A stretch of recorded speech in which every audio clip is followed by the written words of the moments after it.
Rot ini kebalikan dari aul yang sudah dijelaskan pemateri sebelumnya. Langsung saja, andaikan di sini ada kemudian ada bintul.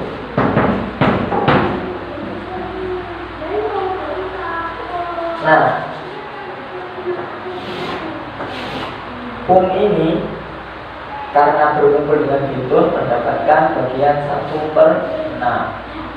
Bintul ini karena sendirian jadi mendapatkan bagian 1/2. Kemudian kita cari KPK-nya. 6 dan 2 KPK-nya 6. 6 dibagi 6, 1 kali 1, 1. 6 dibagi 2, 3 kali 1, 3. Kita jumlahkan 1 tambah 3 sama dengan 4. Nah, inilah yang dinamakan kasus rot, di mana KPK ini lebih besar daripada majemuk sihab. Maka ini dinamakan rot. Lantas bagaimana cara menghitungnya atau cara menyelesaikannya? Sangat mudah. Harta si mayit dibagi dengan majemuk sihab. Jadi harta dibagi majemuk sihab 4. Kemudian ketemu berapa? Nah, hasilnya dari harta dibagi majemuk sihab ini lantas nanti hasilnya dikali dengan sahamnya U, dikali dengan sahamnya bintul. Nah, ketemulah bagian mereka masing-masing. Namun penghitungan seperti ini hanya terjadi apabila tidak ada zauj atau zaujah, tidak menyertakan suami atau istri, khusus pada kasus rot. Namun kalau pada kasus aul itu sama, meskipun ada zauj atau zaujah, pada kasus aul itu perhitungannya tetap seperti ini. Namun pada kasus rot berbeda. Andaikan ada zauj atau zaujah, hitungannya tidak bisa seperti ini. Lantas bagaimana? Langsung saja coba kita praktekkan. Kita tarik bintul zaujah.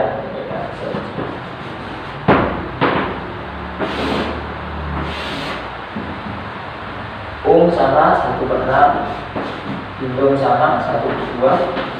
Zaujah karena ada bintul atau ada furuk, bagiannya 1/8.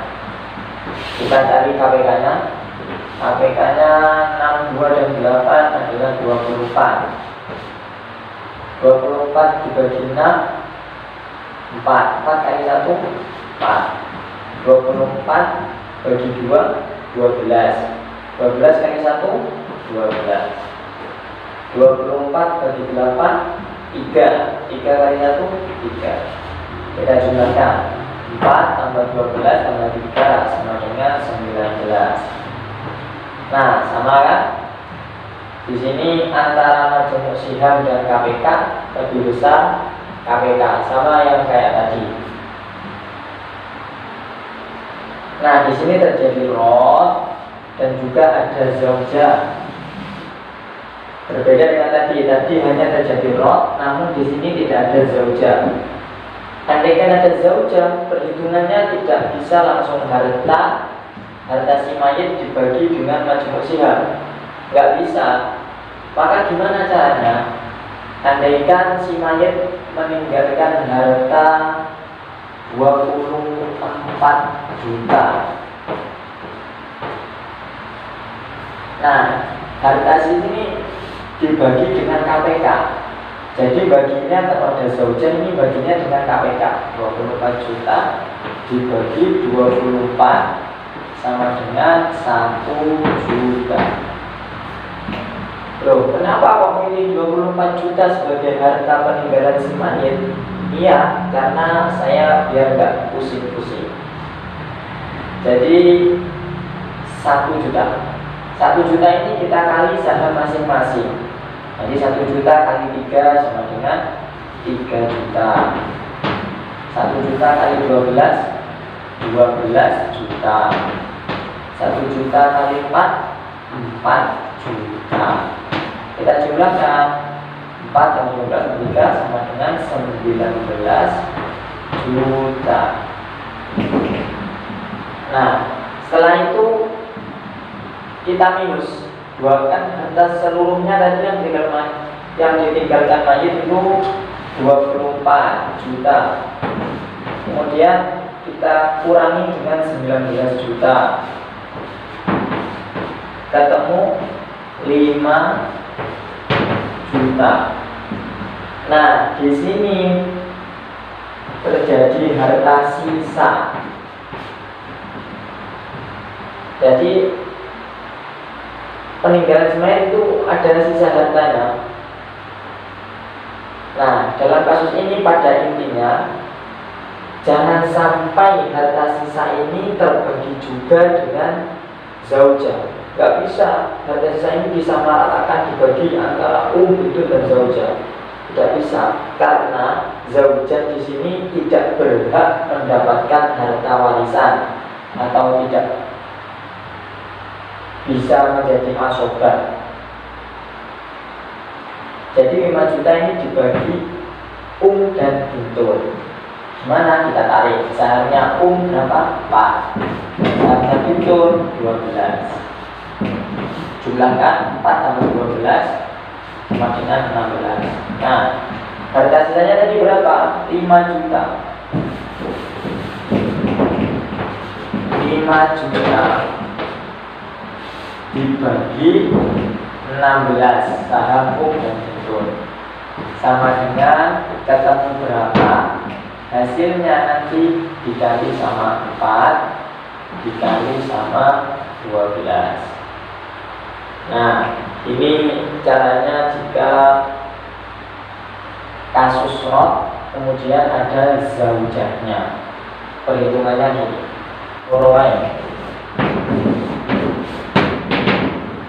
Golongan di sini yaitu kasus pembagian ahli waris atau pembagian harta warisan, di mana terdiri dari abun, umun, zauj atau zaujah. Nah, pada kasus golongan ini jika dihitung secara normal, maka nanti ini akan mendapatkan pembagian warisan lebih besar daripada abun. Nah, inilah masalahnya.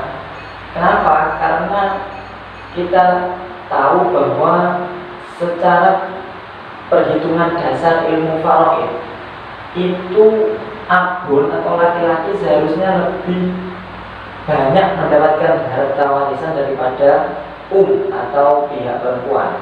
Karena dalam Quran itu lirijali mithlu hadzil unsayyain. Jadi maksudnya laki-laki mendapatkan 2 kali lipat dari perempuan. Nah, pada kasus ini, pada kasus golongan, ini mendapatkan harta warisan lebih besar daripada abun. Coba kita buktikan. Zauj karena tidak ada furu, tidak ada ikhwah, maka mendapatkan 1/2. Juga karena tidak ada furu, mendapatkan 1/3. Abun karena tidak ada ahli waris laki-laki dan ahli waris perempuan, maka dia asoba, mendapatkan harta sisa. Kita cari KPK-nya 3 dan 2, KPK-nya 6 bagi 3 2 kali 1 2, 6 bagi 2 3 kali 1 3. Nah, 3 tambah 2 5, sedangkan asal masalahnya 6, maka sisa 1. Nah, inilah masalahnya. Abun mendapatkan 1, sedang mendapatkan 2. Sudah jelas ini menyalahi aturan. Lantas bagaimana? Sayyidina Umar memberikan solusi. Solusinya gimana? Tetap mendapatkan 1/3, tapi dari sisa pembagian dari zauj atau zaujah. Jadi harta keseluruhan enggak langsung dibagi pada namun nanti itu dibagi pada zaujah. Nah, hasil dari bagian zaujah itu atau zauj dibagi pada langsung saja praktek. Maka direvisi, zauj tetap 1/2, sedangkan ini jadi 1/3 minal baqi.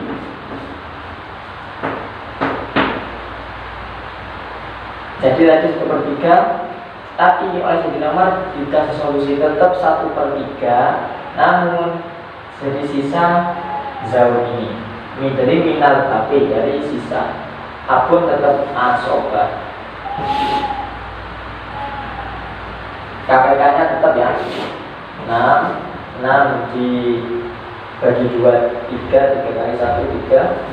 6 bagi 3, 2 kali 1, 2. Oh, enggak, salah. Gini. 6 bagi 2, 3 kali 1, 3. Nah, jangan langsung dibagi kayak tadi. Jadi diminus dulu. 6 diminus 3 sama dengan 3. Harta keseluruhan dikurangi sama sahamnya milik zauj atau zaujah 3. Nah, 3 ini baru dibagi 3. 1 kali 1, 1. 3 tambah 1, 4. Sisanya 2. Nah, inilah worldwide.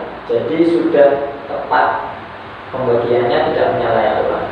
Ini salah, kemudian direvisi sama. Nah, jadi yang itu adalah ini apabila zauj. Namun jika di sini zaujah berbeda lagi. Kenapa kok berbeda? Karena berpatokan seperti tadi, kalau zauj itu kan laki-laki, zaujah perempuan. Jadi yang zaujahnya ini mendapatkan pembagian 1/4. Separohnya 1/2. Separohnya 1/2. Separohnya 1/2 kan 1/4.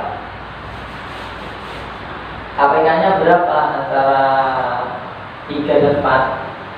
12. 12 dibagi 4, 3 kali 1, 3. Jangan lupa kalau ini 1/3 minal baqi. Jadi 12 kurangi 3 sama dengan 9. 9 bagi 3 kali 1, 3. 3 tambah 3, 6. Sisanya 12 kali 6. Nah, jadi gini. Inilah kasus worldwide. Dan dia langsung saja. Ini ada ada zauj, kemudian jaddur dan ukhtun syaqiqah.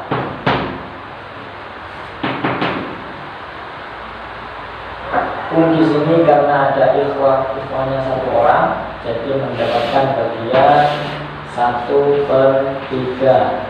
Zauj karena tidak ada furu sama sekali, mendapatkan bagian 1/2. Jad karena dan zauj ini udah mengambil 2/3 lebih, coba aja dihitung, maka otomatis jad mendapatkan bagian 1/6. Untuk syaqiqah karena ada jad, maka dia mendapatkan asobah. Sekarang kita hitung KPK-nya berapa? 3, 2, 6. KPK-nya 6. 6 bagi 3, 2 kali 1, 2. 6 bagi 2, 3 kali 1, 3. 6 bagi 6, 1 kali 1, 1. Kita jumlahkan 2 plus 3 plus 1 sama dengan 6. Sedangkan nggak ada sisa sama sekali, maka untuk syaqiqah itu zon, nggak ada sisa sama sekali. Majmuk silamnya 6, totalnya 6. Nah, inilah masalahnya di dinamakan Akbariyah. Dulu Masalah perhitungan ini muncul karena ada uktun Syakikoh yang melapor ke sahabat Zaid bin Sabit, di mana dia protes, "Wahai Zaid, kenapa saya kok tidak mendapatkan harta warisan sama sekali? Karena saya ini, padahal saya ini saudara kandungnya si Mayit. Seharusnya saya mendapatkan bagian 1/2. Nah, maka dari itu Zaid bin Sabit berijtihad, uktun Syakikoh meskipun ada jad, maka dia akan tetap mendapatkan bagiannya 1/2. Namun pada akhirnya nanti juga akan dikompromikan dengan jad. Langsung saja perhitungannya. Uktun Syakikoh mendapatkan 1/2. Ini kita seret 1/6. Ini 1/2 seret 1/3 seret. Kita cari KWK nya 6, tetap 6 bagi 3, 2, 2, 3, 1. 6 bagi 2, 3, 3 kali 1, 3. Kita jumlahkan 2 plus 3 plus 1 plus 3 sama dengan 9. Naik ya, dari majmus yang 6 majmus yang 9. Disinilah maka terjadi aul dalam terlebih dahulu. Uktun Syakikoh yang asalnya tidak mendapatkan apa-apa sekarang mendapatkan 3, saham 3. Namun 3 ini tidak serta-merta langsung diambil oleh Uktun Syakikoh, melainkan harus dikompromikan dulu atau dibagi dengan jad dengan sistem muqasamah. Gimana caranya? Karena kita tambah 21 tambah 3 sama dengan 4. Kita tarik 3, sahamnya Zaud, sahamnya 2, kita tarik. Nah, 4 ini masih milik berdua, jad dengan Uktun Syakikoh. Lantas 4 ini dibagi dengan sistem muqasamah. Kita tahu sistem muqasamah itu cara pembagiannya, anggaplah jad ini sebagai Uktun Syakik, maka dia kepalanya 2, sedangkan Uktun Syakikoh kepalanya 1. Jadi 2 tambah 1 sama dengan 3 kepala. Maka sekarang 4 dibagi 3 bisa enggak? Oh, enggak bisa. Maka di sini kita tasheh.